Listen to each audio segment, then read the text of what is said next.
Going to be talking about how to go about creating a frictionless lead generation system. And I'm going to give you 7 things that you're going to want to be considering when actually building your lead gen engine. So ultimately speaking, what we see happen frequently, and you likely see this in the traffic on your site, on your landing pages, in your lead forms, that you have someone get distracted, ultimately not take the action that you're looking for, and losing out on the opportunity to be able to nurture them, educate them, build a relationship so that they ultimately raise their hand and eventually actually ideally work with your agency. So the opportunity here is really being able to focus their attention, being able to help them actually take that action and ultimately remove friction in that process, allowing for you to be able to get them to take the action that you're looking for. Realistically speaking, the thing that you need to recognize, right, is that people, especially on the internet, right, there's lots of things that are popping up in front of them. You've got lots of competition in their attention on an ongoing basis. And how do you capture their attention quickly, compel them to actually take action, and actually have them do what it is that you're looking for them to do in a realistically speaking very short time frame, and being able to build that relationship and ultimately want to provide you and do an exchange of value for their contact information. So think about it in the sense of, any friction that you have in your life. If you think about, something that you have to maybe get up to go to the gym, right? That you have to put on your shoes, you've got to go out to the gym, you've got to do all these extra things that is going to actually take you to be able to do the workout. But if you, have the workout equipment in your home, you're more likely to be able to do and actually have that workout actually completed. So it's the same idea that you have there, is that we want to remove friction and ultimately make it easier for them to take that action. So step 1 is that you want to reduce the amount of items and the length in which that you have on your lead capture form. So the more items that you have, the longer that lead form, the less likely they're actually going to be. And we have found, and it depends on every ideal client and how much information they're willing to provide. But the more questions you ask, the more information you're asking of them, the less likely that they're going to actually fill it out. So I want you to think about this in 2 ways. One, what is the minimum amount of information that you can actually obtain to be able to communicate with them in the actual process that you have built for that funnel? And try to limit that and make sure that you are getting that minimum information and not going overzealous. So I see sometimes lead capture forms that have 5, 6, 7, 10 different pieces of information that ultimately needs to be submitted. And that lead form is likely less efficient at being able to capture information because the person doesn't want to provide that much information and ultimately gets distracted or moves on to something else, right? With that limited attention that they're going to actually be providing. So the thing that I would suggest here is, one, you want to test to make sure to see what it is. But what we have found is that when we add every single question, we are seeing a 5% drop off in the actual information that we're collecting. So we collect just first name, last name, and email on the vast majority of our contact forms, our lead forms, because that is all what has optimized for us. But it may be 4 questions for you, likely not more than 5. But further along in the funnel, we do ask for more information, and that's after we've built a relationship, after we've provided value, and allows for them to feel more comfortable ultimately wanting to take that action. The next thing is actually being able to create really truly targeted landing pages, making sure that you're actually speaking to that one individual about one particular piece of pain point that they're having, and not actually trying to broaden it so much that ultimately speaking, they don't feel like, hey, that's me, and I know that you can help. So the more that you try to broaden, and I'm probably, speaking and preaching to the choir here because you're all marketers and creatives in the marketing and advertising world. But when you are not focusing on that ideal client and solving that one pain point, it tends to have the prospect or the visitor to that landing page ultimately not feel like they are safe. You're adding more friction. You have them questioning. And if you have them question, they're less likely to take the action. The other thing that I see happen a ton on lots of landing pages is actually having them wanting to take a number of different actions. And ultimately speaking, you want to have one.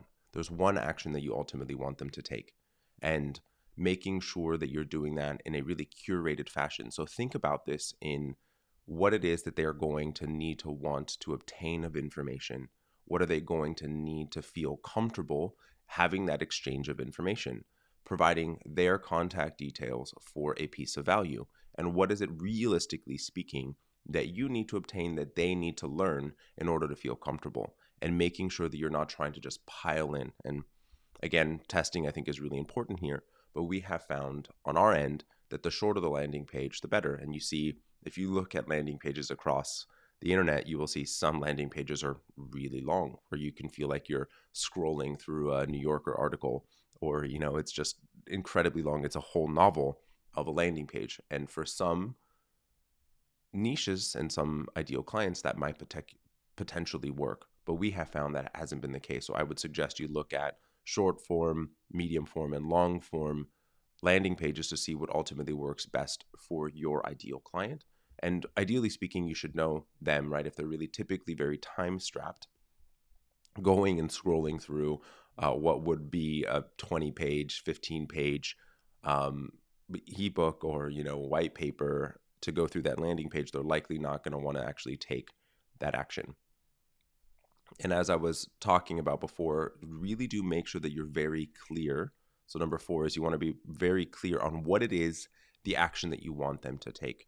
And make sure that you actually have that CTA listed a couple times on that landing page. Even if it's only, one scroll down of a page, typically speaking, we'll have anywhere between 2 to 3 buttons that allow for them to ultimately take that CTA. Maybe slight variations in what it is in the actual copy that's written on that button, but ultimately speaking, typically the same color, allowing for them to understand that that's ultimately the action that they want to take. So one at the top, one halfway through, and typically one at the end, to make sure that they ultimately know what action it is that we are asking for them to take in that exchange for information.